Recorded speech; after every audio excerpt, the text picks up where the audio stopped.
Hi! Have a blessed evening. What are you doing here? Just say hello, hello, hello, hello, hello.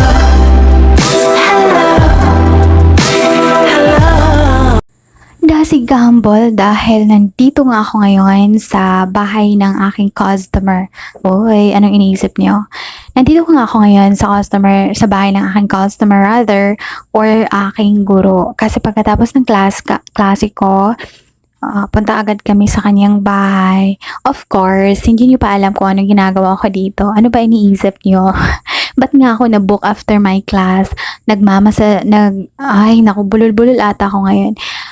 Story time, pagkatapos nga pala ng massage ko, of course, kailangan tayo ng immune system para may lakas tayo. Bumili nga pala ako ng fresh milk. Yan talaga ang fave ko eh. Kahit mahirap lang tayo, wag natin kalimutan uminom ng pang malakasang, alam ano ba yun?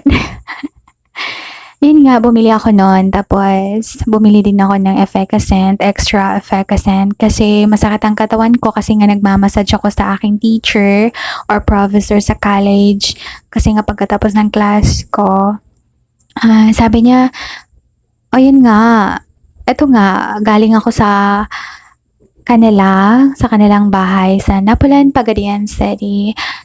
At saka, yan, nag-commute lang ako. Of course naman, mag-commute lang talaga ako kasi wala naman talaga akong tagahatid sundo kung saan ako tutungo. Sa hindi pa nakakaalam, story time muna tayo ngayon.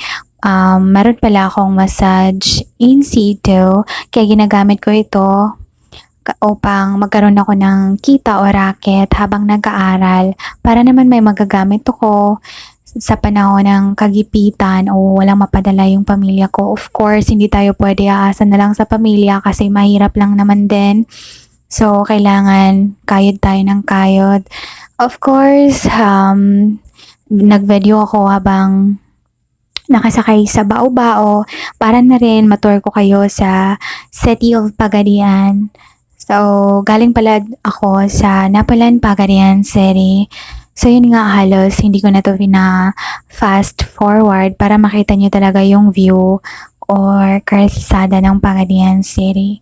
So, yun nga pagkatapos nga ng class ko, sabi ng professor ko,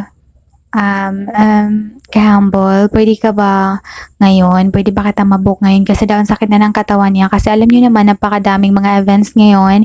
Kasi nga, mga closing graduation day. So, talaga namang masakit na ang katawan niya. Actually, matagal na siyang nagchat-chat sa akin, pero hindi ko siya na-entertain kasi nga umuwi ako sa probinsya namin. Tumulong ako doon mag-kopras, tsaka mag-OI ba, na nahirapan naman ako sa kalisod-lisod nito, hindi naman talaga ako marunong magtagalog, Kaya yun, kanina nagkita kami personalan.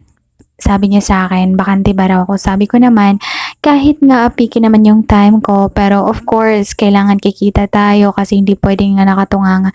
So, yun. Sabi ko, yes ma'am, teka lang ma'am, uwi lang ako saglit ma'am.